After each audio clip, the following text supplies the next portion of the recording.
Welcome to the channel Sunny science centre easy concept. Control and coordination का part 4 है ना। पिछले पार्ट 3 में हम लोगों ने देखा था कंट्रोल कोऑर्डिनेशन इन प्लांट्स। ठीक, आज टॉपिक है control and coordination in animal, है ना। तो देखिए किस प्रकार से एनिमल्स में कंट्रोल एंड कोऑर्डिनेशन होता है।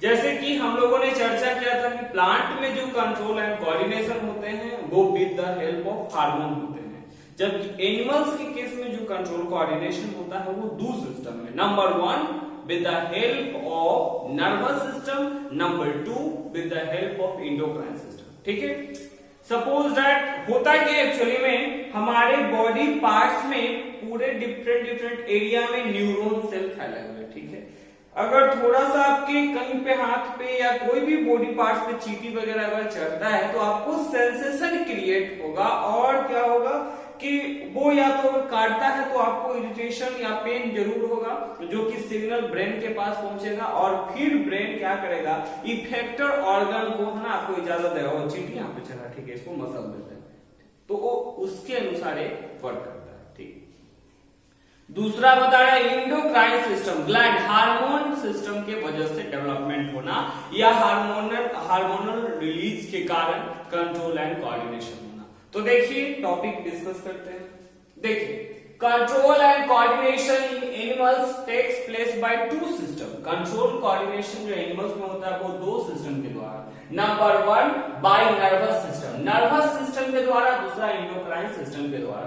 तो नर्वस सिस्टम में क्या होता है कि एक न्यूरॉन सेल होता है। ठीक है, न्यूरॉन सेल होता है, इसमें 3 पार्ट होते हैं, एक्सॉन, सेल बॉडी और डेंड्राइट। ठीक है, डेंड्राइट्स ये क्या है, इसका 3 पार्ट है और तीनों का बेसिकली डिफरेंट फंक्शंस होते हैं उसी के रिगार्डिंग। और एक ग्रुप ऑफ न्यूरॉन सेल क्या बनाता है, नर्वस टिश्यू बनाएगा या नर्वस सिस्टम बनाता है। ठीक, न्यूरॉन सेल ढेर सारा कंबाइन होकर के, है ना, क्या बनाएगा, नर्वस टिश्यू बनेगा, है ना, फिर ऑर्गन हो गया और उसके बाद जाकर के एक नर्वस सिस्टम बनता है ना, और फिर हेल्प करता है transfer of signal from one body part to another body part and it also send signal to the brain so that effector organ can show the effect regarding some stimulus. ठीक है, कुछ stimulus के regarding वो अपना effect show करेगा।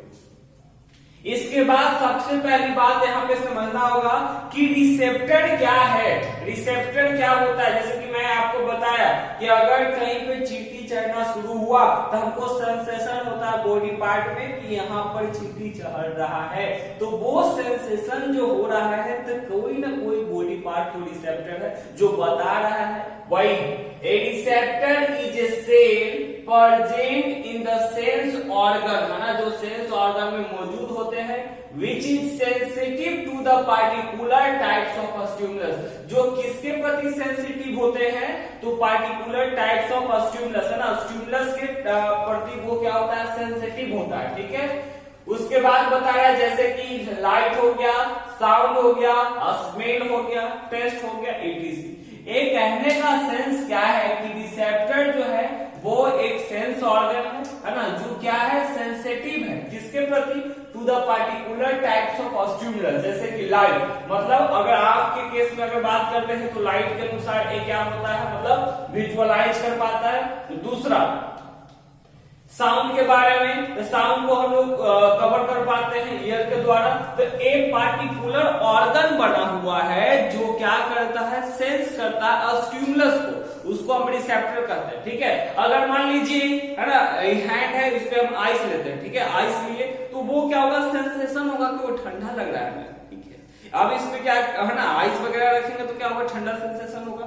तो ए क्या हो गया कि रिसीव तो कर रहा है कहीं ना कहीं, यही आपका रिसेप्टर हो गया। ठीक है, तो देखिए रिसेप्टर है क्या, receptor is a cell present in the sense organ which is sensitive to the particular types of stimulus light, है ना, साउंड, स्मेल, etc। ठीक है, देखिए हमारे बॉडी पार्ट्स में 5 डिफरेंट टाइप्स ऑफ रिसेप्टर है।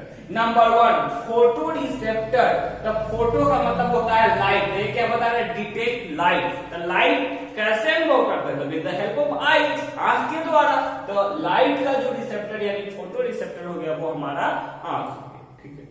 दूसरा है फोनो रिसेप्टर। फोनो रिसेप्टर माने आवाज, साउंड को डिटेक्ट करना। देख रहे हैं, फोनो रिसेप्टर डिटेक्ट साउंड। एक किस चीज से सुनते हैं साउंड?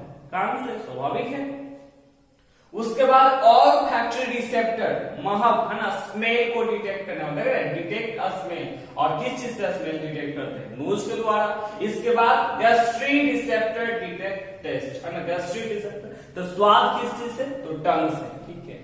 उसके बाद थर्मो रिसेप्टर क्या है? तो डिटेक्ट हीट एंड कोल्ड, है ना। थर्मो रिसेप्टर जो स्किन को कहा जाता है और इससे हमें पता चलता है कोई चीज ठंडा है या गर्म है, तो वो हो गया स्किन, इसको बताता है। तो ये 5 प्रकार का रिसेप्टर है। नंबर 1 फोटो रिसेप्टर, नंबर 2 फोनो receptor, number 3 all factory receptor, number 4 gastric receptor, number 5 thermo receptor.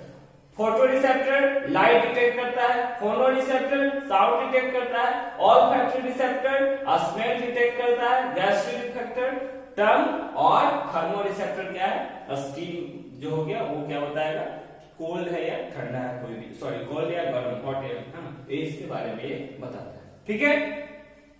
All the receptor in sense organ receive the stimulus from the surrounding environment and send the message conveyed to them through the spinal cord in the form of electrical impulse। मतलब कहने का sense क्या है कि जितना भी जो receptor होता है सेंस ऑर्गन में वो पार्टिकुलर स्टिमुलस सेंड करता है और एक फिर क्या होता है अलग अलग पार्ट में, मतलब उसको जो मैसेज देता है। जैसे कहने का सेंस क्या हुआ कि अगर मान लीजिए बाई चांस कोई मतलब चींटी वगैरह वो आपके बॉडी पार्ट पे चढ़ना शुरू करता है, ठीक है, तो वो जैसे ही चढ़ता है यहाँ जो स्टिमुलस हुआ आपका वो क्या होगा? चींटी का चढ़ना होगा। स्टिमुलस जो हुआ क्या बोलते हैं? Change in the environment toward which an organism respond, है ना। तो वो परिवर्तन क्या हो रहा है कि वो आपका चींटी जो है आपके बॉडी पार्ट में चढ़ रहा है। ठीक है। वो स्किन जो है वो रिसीव क्या है? कहीं ना कहीं कोई चीज पे सेंसेशन हो रहा है जहां पे चढ़ रहा है, और एक भी ब्रेन को सिग्नल दे रहा है। ठीक है। तो ब्रेन को जैसे ही सिग्नल मिलेगा ये इफेक्टर ऑर्गन उस पर प्रभाव दिखाएगा। ठीक है। इफेक्टर ऑर्गन उस पर अपना इफेक्ट शो करेगा कि इसको मसल देना चाहिए कि नीचे गिरा देना चाहिए। समझ रहे हैं बात को? तो इफेक्टर, अब इसके बाद जो जानना है वो इफेक्टर। तो इफेक्टर है क्या? That effector is the part of body which can respond to the stimulus according to the instructions sent from the nervous system। Effector क्या है? तो एक शरीर का हिस्सा है जो क्या करता है? रिस्पॉन्ड करता है, जवाब देता है टू द स्टिमुलस, किसी भी स्टिमुलस के प्रति। कब? जब उसको जैसा इंफॉर्मेशन उसको नर्वस सिस्टम से मिलता है। जैसे समझ रहे हैं ना बात को? क्या हुआ? अगर चींटी चढ़ रहा है तो उसको इंस्ट्रक्शन दे रहा है, इसको गिरा देना चाहिए कि मसल देना चाहिए। समझ रहे हैं? तो वो इंस्ट्रक्शन जाएगा, अब पार्टिकुलर जो मसल्स हो गया या ग्लैंड हो गया वो हमारे बॉडी पार्ट से निकलेगा, फिर क्या होगा? मेंटेन करेगा। ठीक है। The effector are mainly muscles and gland. Effector में कौन आ जाएगा? ज्यादातर मसल्स आ जाता है और एक ग्लैंड आएगा। आगे जाकर के मैं ग्लैंड के बारे में डिस्कस करूंगा जो 2 प्रकार के होते हैं। एक का नाम है इंडोक्राइन, दूसरा का नाम है एक्सोक्राइन। ठीक है। Exocrine and endocrine. ठीक है। ये 2 प्रकार के ग्लैंड होते हैं जिससे पार्टिकुलरली हार्मोन रिलीज होते हैं। उसके बाद जो हम लोग को देखना है वो है नर्वस सिस्टम और इसका फंक्शन क्या है। ठीक है। तो नर्वस सिस्टम है क्या?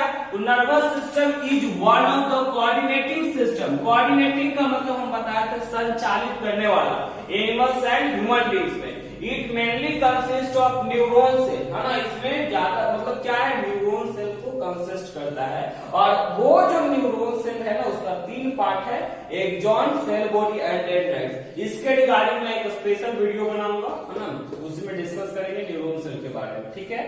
तो देखिए बता रहा फंक्शन क्या है नर्वस सिस्टम का। तो सबसे पहली बात, it collect all the information from the surrounding. वातावरण से जितना इंफॉर्मेशन है वो क्या करता है? इसको कलेक्ट करने का काम करता है, इकट्ठा करने का काम करता है। ठीक है। दूसरी बात, it control the movement of muscles, है ना। मसल्स कैसे मूवमेंट कोऑर्डिनेट करना चाहिए, इसके रिगार्डिंग भी ये क्या करता है, कंट्रोल करता है। फिर बता रहा है it help us to recognise a smell, taste and vision, है ना, with the help of sense organ. ये हम लोगों को सूंघने में, है ना, टेस्ट करने में, देखने में, ये आदि में हेल्प करता है with the help of sense organ. So this is all about the effector. In next lecture we will talk about neurons. Thank you.